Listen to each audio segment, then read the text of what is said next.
Bonjour, donc une proposition d'exercice corrigé en audio, l'exercice 4 de mécanique céleste. J'ai pris celui-là parce qu'il est symbolique de ce qu'on vous demande de faire en fait quand vous tombez sur un exercice de ce type.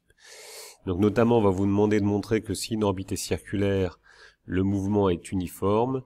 Et puis on va vous demander d'établir l'expression de la vitesse, ici. Et puis on va vous demander de déterminer la période de révolution, donc c'est très classique. Alors, je rappelle comment on résout un exercice de mécanique céleste. Comme en mécanique terrestre, la première chose, c'est de définir le système, ici c'est le satellite, le référentiel géocentrique, supposé galiléen pour pouvoir appliquer la deuxième loi de Newton, et le bilan des forces. En mécanique céleste, on n'a qu'une seule force, la force gravitationnelle, que j'ai représentée ici sur un schéma. Donc j'ai le satellite à différents instants qui tourne autour de la Terre sur son orbite, et j'ai représenté les forces gravitationnelles radiales et centripètes à différents instants et de normes constantes. Très important. Ensuite, pour montrer que le mouvement est uniforme, en utilisant la deuxième loi de Newton, donc on va citer la deuxième loi de Newton, d'après la deuxième loi de Newton, appliquer un système de masse constante, important sinon l'expression est plus complexe, dans un référentiel supposé galiléen, on va avoir l'expression m fois vecteur A égale vecteur fg. Ce qui nous permet de dire que vecteur A et vecteur fg sont collinaires et de même sens. Donc s'ils sont collinaires de même sens, comme fg est radial et centripète, on l'a montré sur le dessin, A est donc radial et centripète. Une remarque, centripète parce que ces deux vecteurs sont de même sens, mais radial parce que les deux vecteurs sont collinaires. Si on passe aux normes, ça nous fait m norme de A égale norme de Fg, c'est-à-dire G fois masse du satellite, masse de la Terre divisé par la distance au carré, donc on peut trouver l'expression de A. Attention, ici, dans l'énoncé, on vous a rajouté l'histoire de l'altitude du satellite. Ça veut dire que la distance est égale au rayon de la Terre plus l'altitude du satellite, comme on le voit sur le schéma représenté ici. Donc j'ai représenté la Terre, le centre de la Terre, le centre du satellite, donc la distance ici représente bien le rayon de la Terre plus l'altitude.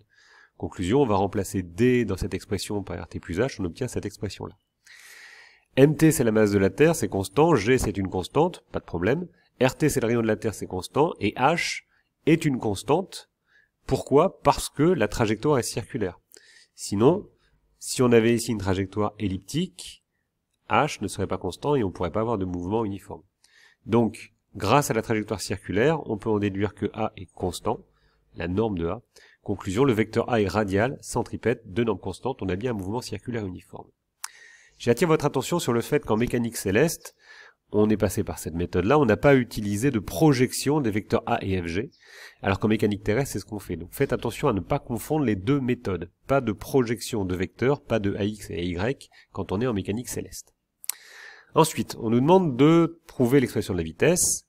On a montré précédemment que le mouvement était circulaire uniforme, donc on peut utiliser l'expression A égale carré de la vitesse divisé par le rayon de l'orbite, avec le rayon de l'orbite ici qui vaut RT plus H.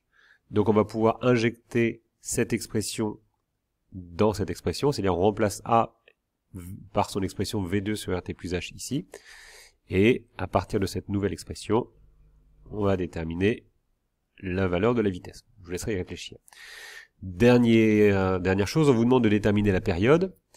Comme le mouvement est circulaire uniforme, ça veut dire que la vitesse est constante, et la vitesse est égale à la distance divisée par la durée, c'est-à-dire le périmètre de l'orbite divisé par la période de révolution. Donc on va remplacer cette expression ici, ce qu'on a fait là. Ensuite on peut inverser l'expression pour mettre t au numérateur des deux côtés, puisque le but c'était de sortir t, passer au carré, donc l'expression permet de supprimer la racine carrée. On obtient cette expression, et donc en prenant t, on obtient la racine de ceci. Si on passe à l'application numérique, en faisant bien attention au fait que RT et H doivent être exprimés en mètres, et pas en kilomètres. C'est très important, si vous oubliez ça, tous vos calculs seront faux.